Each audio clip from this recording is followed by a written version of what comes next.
Very good evening, culture lovers, and welcome to Bushell on the Box, the show that does for piss poor TV what Larry David does for the endless hypocrisies of polite society. Yes, Curb Your Enthusiasm is back, and Larry is still as easy to wind up as a clockwork toy.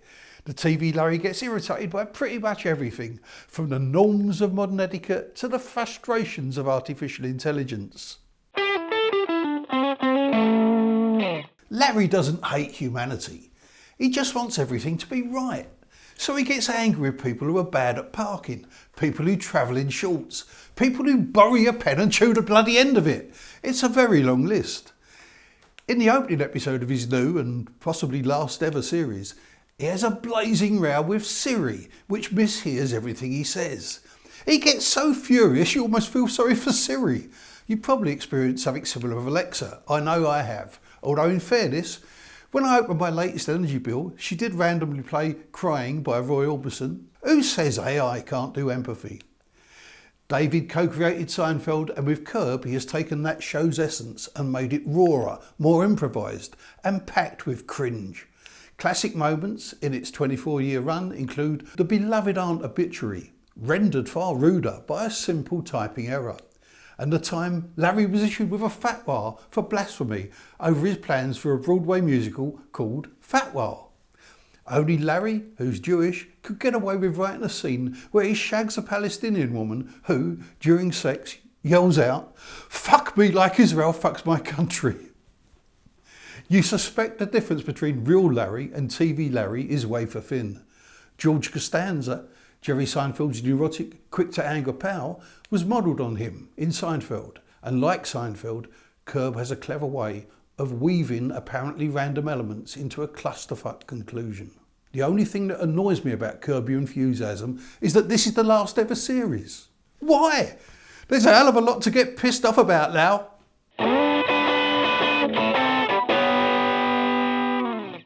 Modern life makes curmudgeons of all of us. Every day I see cyclists who clearly think the highway code doesn't apply to them. You see them riding through no entry signs, going the wrong way up one-way streets and breezing through red lights causing chaos. They are a menace. Newsflash, lycra does not make you invisible.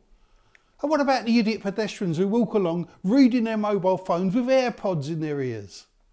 They're not looking, they're not listening, and if there was any justice in the world, they'd be knocked off their feet by one of those little twats zipping about on electric scooters.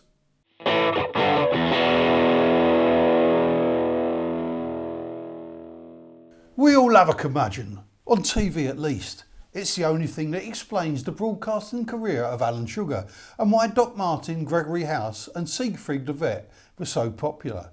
So to celebrate, here's my list of the all-time top 5 British TV grumps. Tony Hancock, Alf Garnett, Victor Meldrew, James Robertson Justice as Sir Lancelot Spratt, and good old Albert Steptoe, the dirty old man. It looked like the last wash he ever had was courtesy the midwife, except we did once see him having a bath in the kitchen sink. And as a runner-up, how about Jack D in BBC's Curb rip-off Lead Balloon? It never reached the wince-inducing heights of the original, but it's always good to see Gloomy Jack, a comic as cheery as a ruptured Johnny. What about the Yanks You Cry? No definitive list of US TV curmudgeons would be complete without Statler and Waldorf on the Muppets, Moe the Barman on The Simpsons, Al Bundy, Archie Bunker, and George's dad, Frank Costanza on Seinfeld. A man so explosive, he should be monitored by Trigger Point. I love Seinfeld. It's my all-time favourite US sitcom, but it never caught on here. 2 reasons. Firstly, BBC Two scheduled it badly and threw it away. And secondly, because the show took a long while to really take off. The first season snoozes along, but by series 4, it's on fire. My tip would be, acquaint yourself with the characters first and then watch 5 great episodes.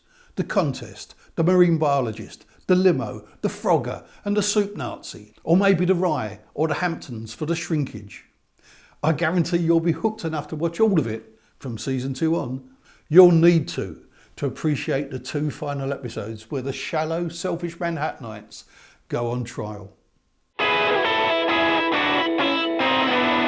I'm still enjoying the spooky True Detective Night Country. Just two small things though. It's set in the freezing cold Alaskan winter. So why isn't there breath frosty outside like the polar bears is? And more intriguing, how are they managing to have so much sex? For most men in those temperatures, it would be more a case of hunt the thimble than hide the sausage. It's what Seinfeld called shrinkage. Bad news about Sue Perkins lost in Alaska.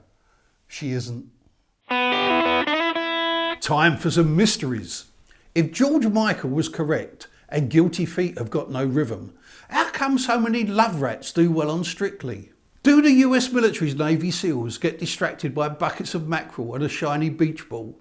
And when Jamie Oliver cooks chicken by hanging them up by their feet in his oven, who cleans up afterwards? There's all this grease and fat splattering about. Is that a job for Jules and the kids? Or does he have to call in a platoon of cleaners who he laid off when his Jamie's Italian restaurant chain went under? The other thing that winds me up about leaving the house are pavement hoggers. Groups of 3 or more people who walk towards you in a line, shoulder to shoulder, and don't even attempt to make way for anyone coming towards them. It's even worse when you're stuck behind the slow mob. They're in no hurry, they've got no jobs, they've got nothing to do, and they don't give a monkey's about anyone who does. You can't get past the bastards without detouring into the busy road, and you have to leave the house. You've got no choice because it's full of people saying, "Dad, you can't say that."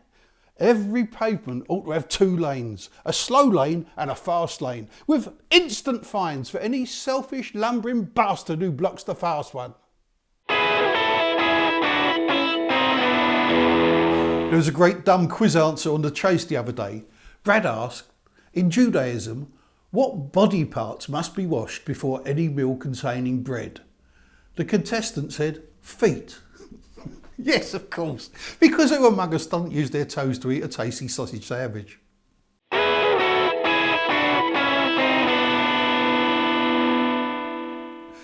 Okay, there's just time for another vintage separated at birth. Deborah Meaden and Droopy Dog. Once pictured, never forgotten. Oi, oi, that's your lot. I will be back in a day or so to ask who controls what we laugh at and why.